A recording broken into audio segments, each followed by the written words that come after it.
So here's an interesting thing, right? And I always kind of liken this to, I've been in the app space my entire career, but I've had the lens of being a vendor almost my entire life, right?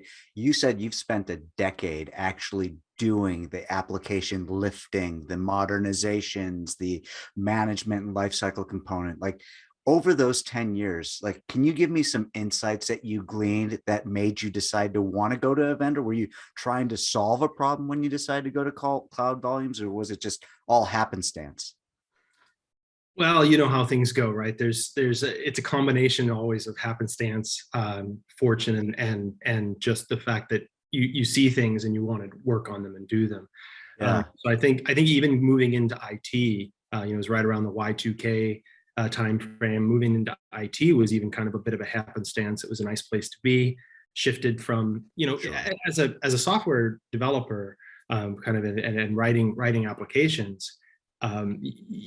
You also do IT work for yourself too. So always kind of like working in IT and working in software. I really thought, this was a good place to be, especially right after the dot-coms kind of did their wonderful things. So I think that apps have come a long way. Like I remember, working on applications from a very young age. I think I was 10 years old when I wrote my first application.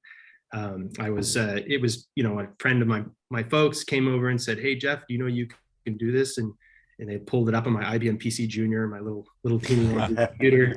And they said, "Hey, look, you can do input a $."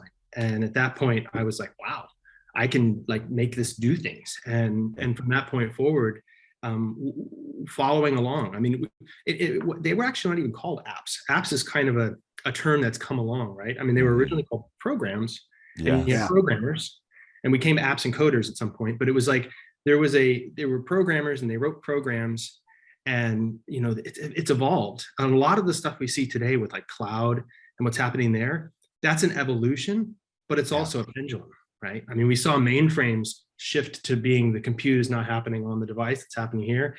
And then we see the shift come back.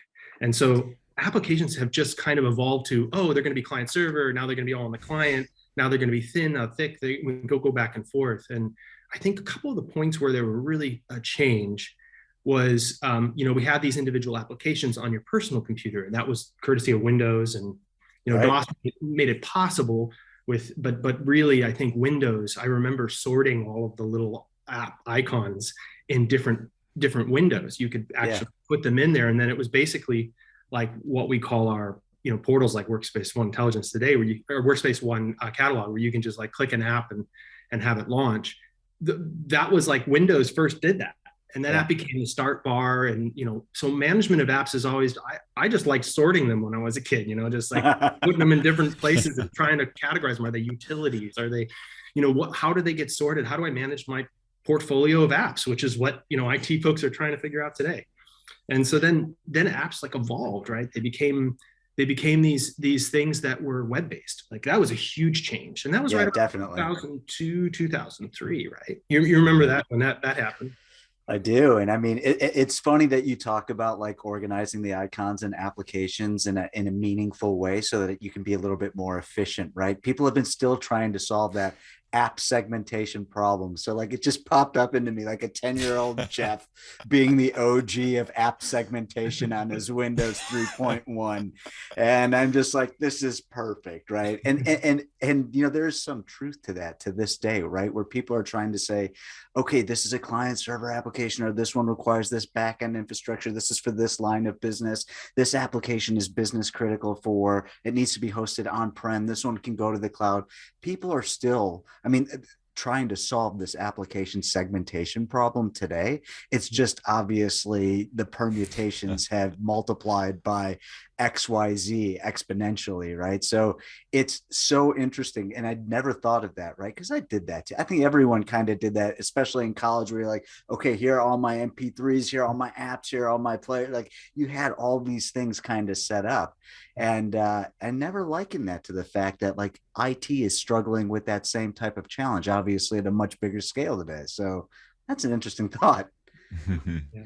And that was something that when I moved into IT, I kind of thought my boss was a little bit crazy. Like, and he would admit it too. Like, he wanted there to be one place where all your apps were, right? He wanted one place where you could click an app and it would launch. And so I was actually working as I was hired as a programmer analyst, and later became a business analyst, right? But we were working to figure out how we could do that. We actually had what was called the Launchpad, which was a start bar inside the intranet that you could actually launch applications. And so we had different applications and things.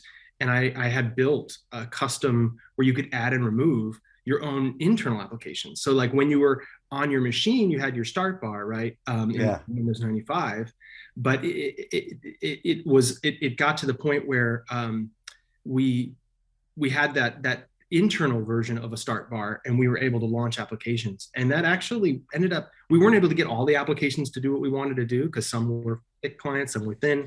And, we're working on solving those problems today as well.